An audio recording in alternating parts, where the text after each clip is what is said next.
Hi, I wanted to share with you this book that I have. It's called Intimacy, Trusting Oneself and the Other. Insights for a New Way of Living, and it's by Osho. This book is very deep. Every sentence just is so meaningful, and it also gives you a sense of peace as you're reading it. I've found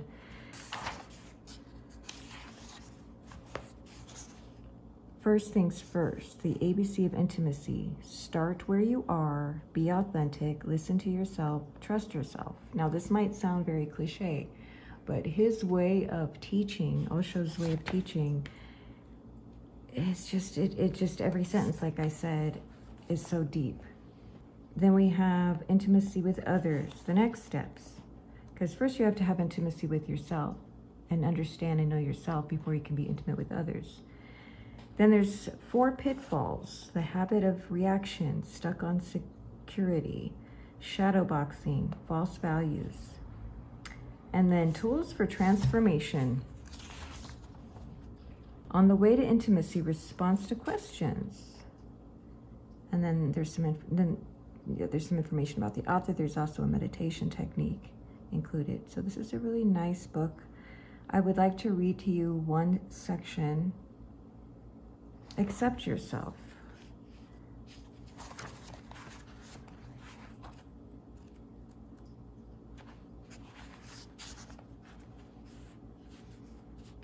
The moment you accept yourself, you become open, you become vulnerable, you become receptive. The moment you accept yourself, there is no need for any future because there is no need to improve upon anything. Then all is good. Then all is good as it is. In that very experience, life starts taking a new color, a new music arises. If you accept yourself, that is the beginning of accepting all.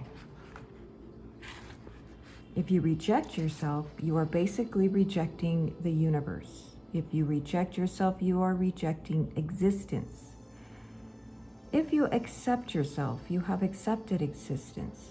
Then there is nothing else to do but to enjoy, to celebrate. There is no complaint left. There is no grudge. You feel grateful. Then life is good and death is good. Then joy is good and sadness is good. Then to be with your beloved is good and to be alone is good. Then whatsoever happens is good because it happens out of the whole.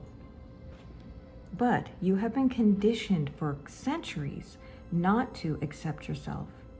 All the cultures of the world have been poisoning the human mind because they all depend on one thing: improve yourself. They all create anxiety in you.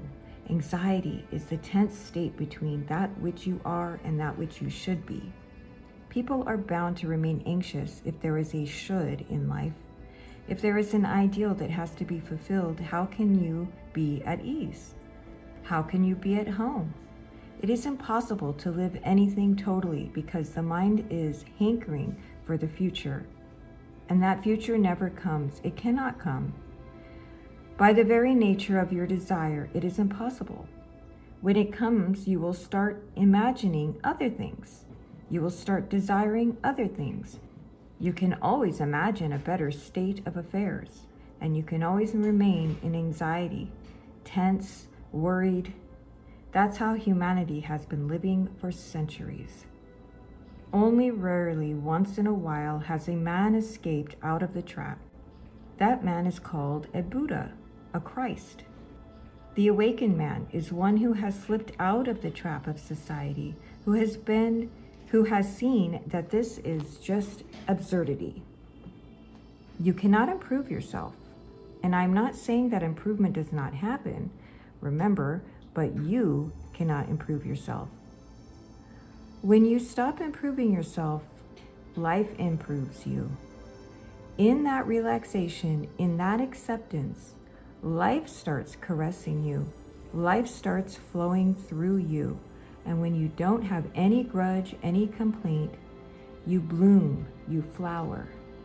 So I would like to say to you, accept yourself as you are. And that is the most difficult thing in the world because it goes against your training, your education, your culture.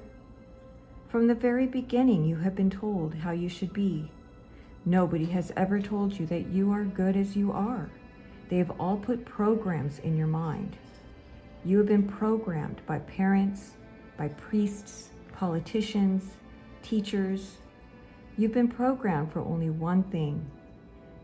Just go on improving upon yourself. Wherever you are, go on rushing for something else. Never rest, work unto death. But my teaching is simple. Don't postpone life. Don't waste for tomorrow. It never comes. Live it today. Jesus said to his disciples, "Look at the lilies in the field. They toil not, they weave not, they spin not. Yet even Solomon was not so beautiful as these poor lily flowers." What is the beauty of the poor flower? It is in utter acceptance. It has no program in its being to improve. It is here now, dancing in the wind, taking a sun bath, talking to the clouds, falling asleep in the afternoon warmth, flirting with the butterflies, enjoying, being, loving, being loved. And the whole existence starts pouring its energy into you when you are open. Then the trees are greener than they look to you now. Then the sun is sunnier than it looks to you now. Then everything becomes psychedelic, becomes colorful. Otherwise, everything is drab and dull and gray. Accept yourself. That is prayer. Accept yourself. That is gratitude. Relax into your being. This is the way God wanted you to be.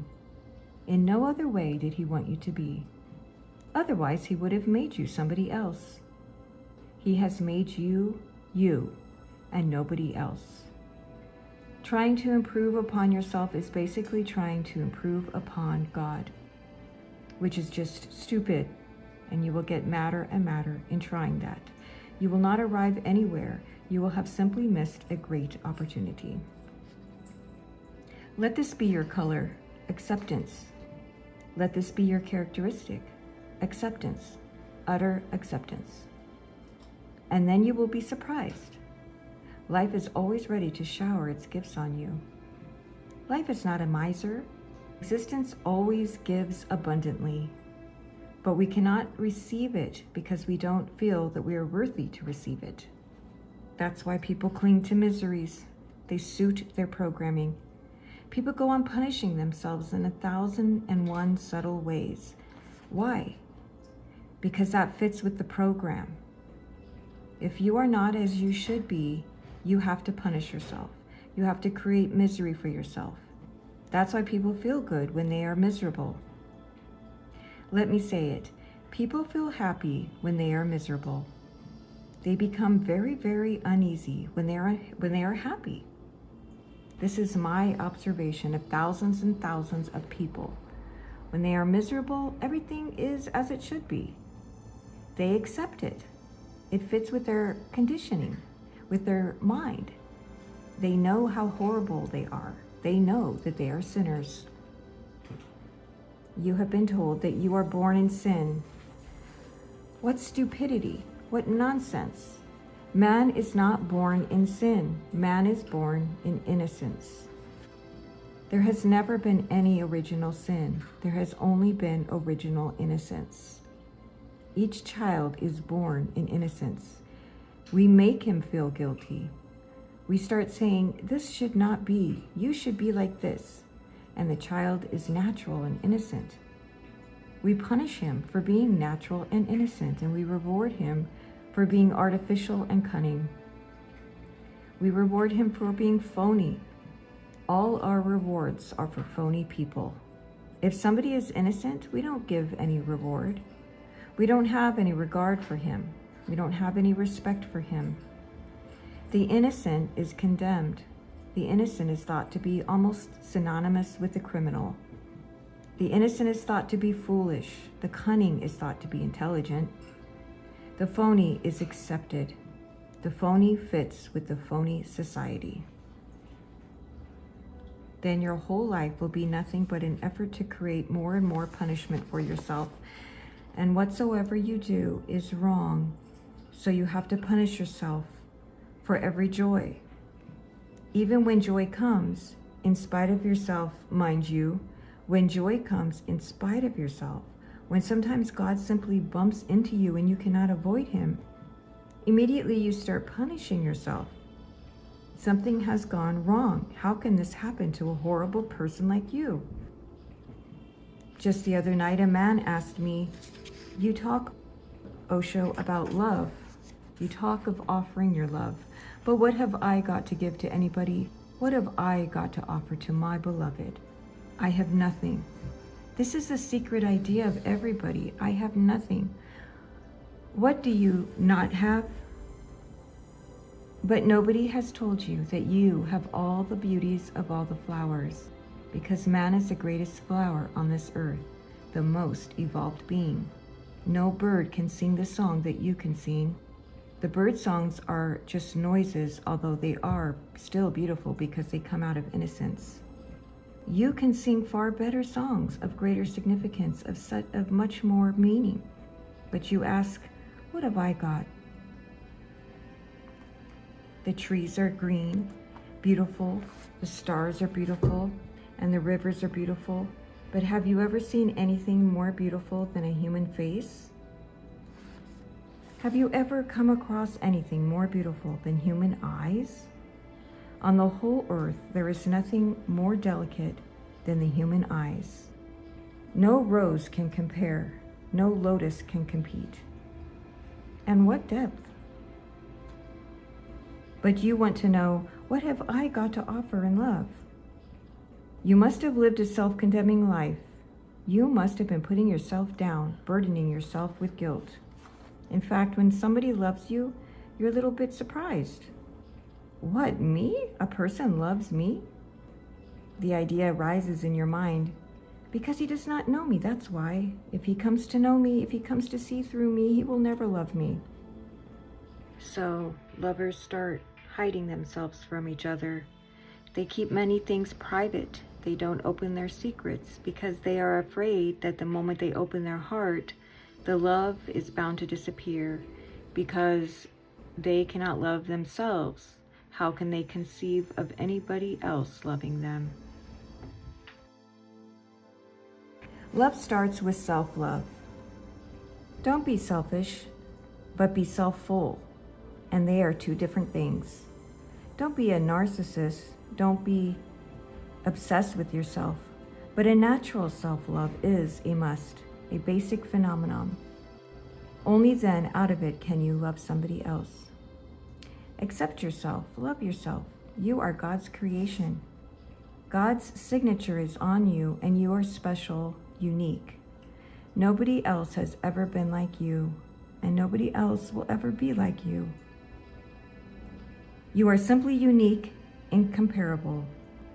Accept this, love this, celebrate this, and in that very celebration, you will start seeing the uniqueness of the others, the incomparable beauty of the others. Love is possible only when there is a deep acceptance of oneself, the other, and the world. Acceptance creates the milieu in which love grows, the soil in which love blooms.